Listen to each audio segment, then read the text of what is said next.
Chapter 8. In those days there was again a large crowd, and they had nothing to eat.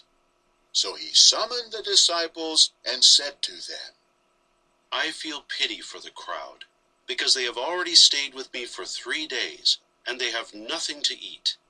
If I send them off to their homes hungry, they will give out on the road, and some of them are from far away.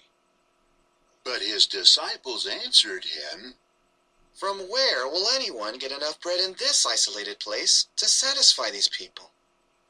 At this he asked them, How many loaves do you have? They said, 7. and he instructed the crowd to recline on the ground. Then he took the 7 loaves, gave thanks, broke them, and began giving them to his disciples to serve, and they served them to the crowd. They also had a few small fish, and blessing these, he told them to serve these also. So they ate and were satisfied, and they took up 7 large baskets full of leftover fragments. Now there were about 4,000 men.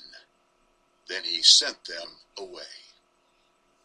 Immediately he boarded the boat with his disciples and came into the region of Dalmanutha.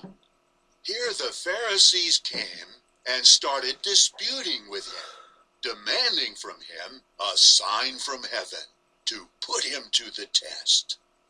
So he sighed deeply in his spirit and said, Why does this generation seek a sign? Truly I say, no sign will be given to this generation. With that he left them, got aboard again, and went to the opposite shore. However, they forgot to take bread along, and they had nothing with them in the boat except for 1 loaf. And he warned them in no uncertain terms, Keep your eyes open. Look out for the leaven of the Pharisees and the leaven of Herod. So they began arguing with one another over the fact that they had no bread. Noting this, he said to them, Why do you argue over your having no bread?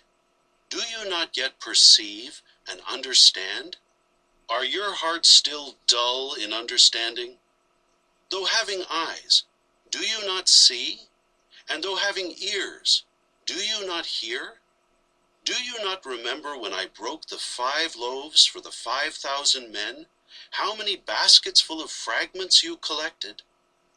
They said to him, 12.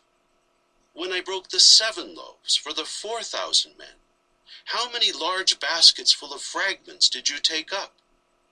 And they said to him, 7. With that he said to them, Do you not yet understand? Now they put in at Bethsaida. Here people brought him a blind man, and they pleaded with him to touch him. And he took the blind man by the hand and brought him outside the village.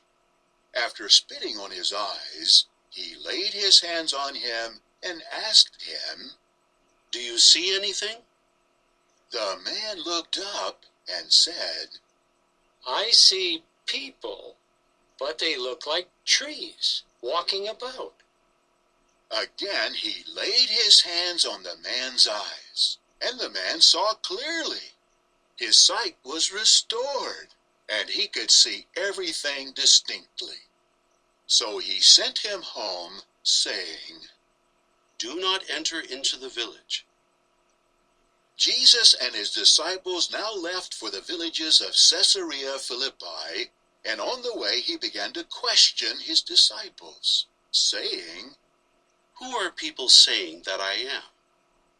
They said to him, John the Baptist, but others say Elijah, and still others, one of the prophets. And he put the question to them, You, though, who do you say I am? Peter answered him, You are the Christ. At that he strictly ordered them not to tell anyone about him.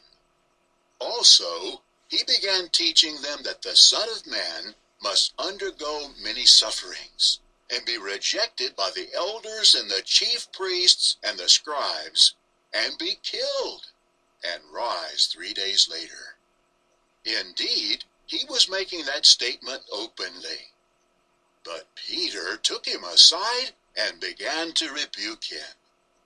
At this he turned, looked at his disciples, and rebuked Peter, saying, "Get behind me, Satan, because you think not God's thoughts, but those of men."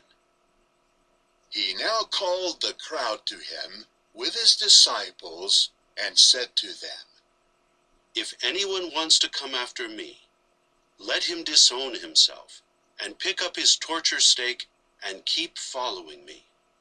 For whoever wants to save his life will lose it.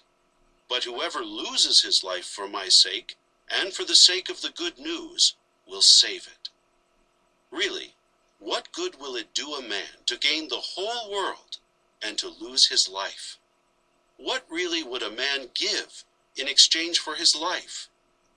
For whoever becomes ashamed of me and my words in this adulterous and sinful generation, the Son of Man will also be ashamed of him when he comes in the glory of his Father with the holy angels." Chapter 9.